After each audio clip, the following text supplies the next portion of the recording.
What's up, guys? It's Mr. Eden. Monday afternoon.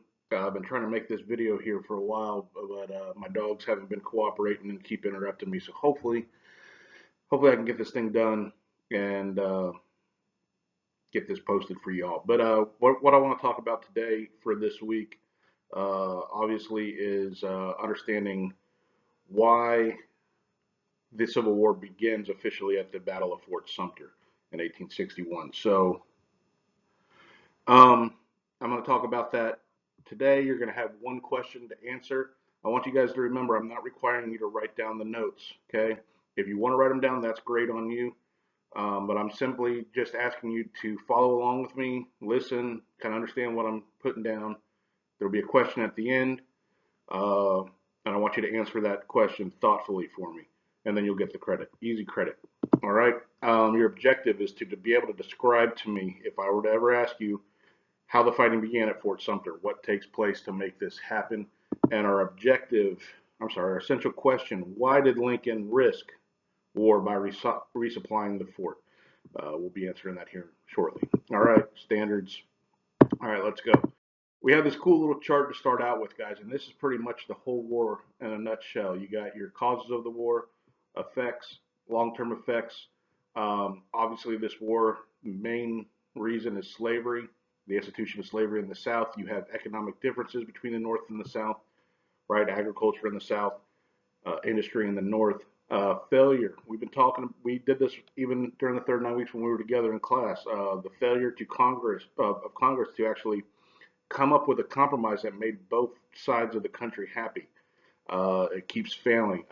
Lincoln getting elected president, the South is not happy about that, which I'll be talking about in a second. Obviously, when he gets elected, the South secedes, meaning they leave the Union and start their own, well, country if they were able to win the war. And then obviously the beginning of the war starts at Fort Sumter. Immediate effects of abolition of slavery, that is our 13th Amendment. Devastation of the South. The South is going to be virtually the cities leveled. And we'll be talking about that in a few weeks when we get into Sherman's March to the Sea. Obviously, the South has to be reconstructed, which will spur an economy, and the nation will be reunited. Long term is growth of industry, and our federal government gains even more power. So let's get into this now. Pictured there is Fort Sumter, which is located on an island just outside of the port city of Charleston, South Carolina. Very well built, fortified structure. And why does it start here? Well, when South Carolina secedes, okay, the United States still had military residing in the forts that were once under the United States control. But when South Carolina secedes from the Union, the United States no longer has control of those forts. They do, however, still have control of their troops, and they have to figure out what they're going to do with these troops. Um, do they let them stay? Do they risk their life, by keeping them there?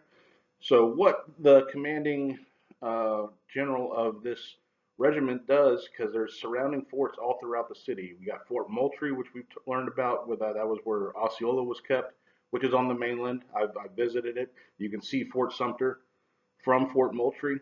So the Union takes all their soldiers, the United States, and puts them on this island away from any Confederate attacks, um, just distancing themselves. All right. And then the South is basically going to take over all the other forts. They're going to line cannons up on the coastline of Charleston along the port there. And all these cannons are basically pointed right at this fort, and they're basically saying, hey, you guys need to get out. All right. But Lincoln has to make the big decision here. Okay. So I want you to kind of follow me with this. Because the troops need supplies, they need food, they need, ammunition, they need all these supplies to stay healthy in the fort. He has two options. Well, maybe possibly three, and that's going to be something that you're going to be asked to maybe come up with here in a little bit. Do you resupply the fort? If he resupplies the fort, the South is going to recognize that as he has no intentions of vacating, therefore he must want war. The other option is obviously to vacate the fort, take his troops, take them back up north, and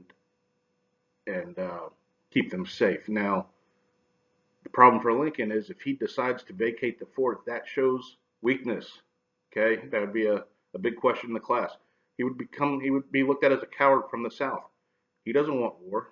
Okay, and that would kind of boost the morale of the South uh, moving forward. All right. So Major Robert Anderson was in charge of the fort in Charleston, South Carolina, and he actually makes a promise to the Confederates. He says, if I don't have supplies, I believe it was April 16th, something like that, right around that day. He said, if I don't have supplies by that day, I'm going to leave this fort on my own. So the South's kind of just waiting. All right. So here's a little map here. I don't think you guys can see my cursor, but you can see Fort Sumter right in the middle there where all that blue is, little dot in the blue. Moultrie is just to the right of it. Okay, you have Charleston up in the left-hand corner, and you have Fort Johnson to the left. Okay, but all these mainlands have cannons, artillery pointed right at the fort, and they're just itching to fire that first shot. All right. So the fort's running out of supplies. Lincoln does decide to resupply the fort, and he's sending ships down, and they're going to dock, and they're going to attempt to bring supplies into the fort for Anderson and his men. All right, and I already kind of went over all this. So, yeah, you can read that and kind of understand. I just talked about that. Now, the Confederacy is going to fire upon the fort even before the ships get close to the fort. They're actually going to fire early in the morning and start bombarding this fort into the day, into the night. And so at 4:30 in the morning, the South attacks. They continue a nonstop uh, shower of cannon fire onto this fort. In terms of battles that we learn about in this war, the battle is relatively short. We're talking, I think it was like 23 hours the battle lasted. Okay, Anderson surrenders, takes down the American flag, and they're going to leave the fort. And this is a huge victory for the South, big morale booster, and the Civil War officially begins.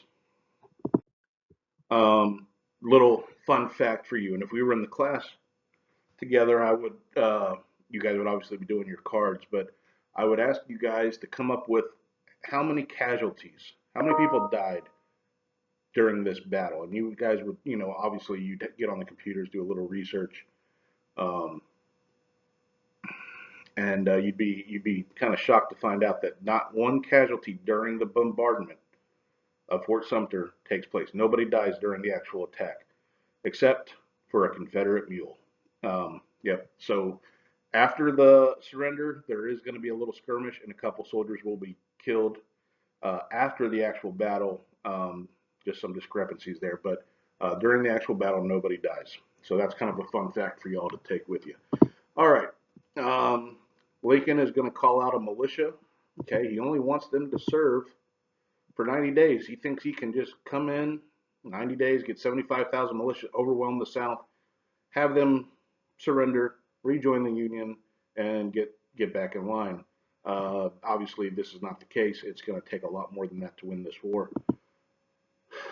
But they're anxious. They want to get started. They want to put the South back in their place. Okay, now Kentucky, that's one of our border states. They don't send any troops. Okay, pretty interesting. Kentucky is a slave state. They do not enter the Confederacy, but they do not leave the Union. They kind of just sit back and and try to stay neutral in all this.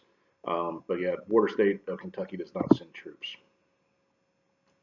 All right, this is what my face is cutting all this off. But Virginia, North Carolina, Tennessee, and Arkansas all joined the CSA, which is the Confederate States of America, and we have our war. Um, Virginia is the wealthiest state of the time to the Confederate States of America. Matter of fact, they're going to put their capital there. Okay. Um, what's I going to say about that? Oh, they're also going to appoint a Congressman Jefferson Davis as their president. He reluctantly takes the job, and Robert E. Lee is going to have to pick a side here. We mentioned Robert E. Lee I think it was last week or the week before, Colonel Robert E. Lee, as it pertained to John Brown's attack on the Harper's Ferry Arsenal. Robert E. Lee was a decorated United States soldier and leader. He served in the Mexican-American War. Um, the problem is his loyalty goes to Virginia. He felt very loyal to that state. Matter of fact, his land, he had a large plantation in Virginia. And after the war, his plantation becomes the Arlington National Cemetery, just outside of D.C. So a lot of our brave men and women who have fought for this country are buried there. So, and I believe when I was there, I think Robert E. Lee, there's some sort of structure still there. I don't know if it was his a cabin or something, but I can't remember. But anyhow, that's Robert E. Lee's land. So Robert E. Lee decides to uh, go away from the Union, join the Confederacy, and become their commanding general. Sorry, my face is cutting that off. Reside in the USA and joined the Confederacy as the commanding general, is basically what that says. All right, there's a picture of him. Beloved general. His men adored this leader. He uh, obviously we'll be talking a lot about him. Gettysburg. He very big defeat for him and his men, but they still, even though he made a huge mistake during that battle, his men continued to support him. Very, very decent guy. Even though he was part of the Confederacy, he was a very I can't think of the word. He just a solid dude, in my opinion. But anyhow, okay. All right. So this is what I want you to focus on, and you can simply type this in an email and send it to me. Title it Week 4 Notes. That's fine. But I want you to respond to this. After the election of 1860, in which Abraham Lincoln was elected president, South Carolina seceded from the Union. 10 other states followed its lead, forming the Confederate States of America. President Lincoln decided that he would not allow the country to break apart and that only military force could save the Union. That was his decision to resupply the fort at Fort Sumter. So the Civil War began. Now, you have 3 to 5 sentences that I want you to put here. What other options did Lincoln have, if any, in his quest to save the nation? At least one paragraph, 3 to 5 sentences. Now, the way I worded this, what other options did Lincoln have, if any? You might be sitting back saying he didn't have any other options, Mr. Eden. I think that's what he needed to do. Well, give me a reason why. All right. If you think that there was other options, being diplomatic, possibly, I don't know. You could do it as well. Um, but I just want you to kind of portray to me that you understand what I have been talking about for the last uh, 13 minutes. So I hope all of you are doing well. Just in case you didn't see it in my Focus web page, there's 3 assignments this week. You have a movie to watch, the last installment of The Story of Us. You have a Fort Sumter worksheet and this question that I need you to answer. Have it done by next Monday. I know some of you guys a little bit behind. It's okay. We're being flexible here. Just get it done. I'm not going to see y'all again, so I don't know if you should be aware by now that we're not going back to the school anytime soon. So I do miss you guys. I hate the year ending like this, but you know, if you have any questions, please email me. Um, it's just you and me. We can get through all this. I want to make sure everybody passes, but if you don't do the work, there's only so much I can do. So please just suck it up, get it done, and see y'all when I see you. All right, take care. I'll talk to you in a week.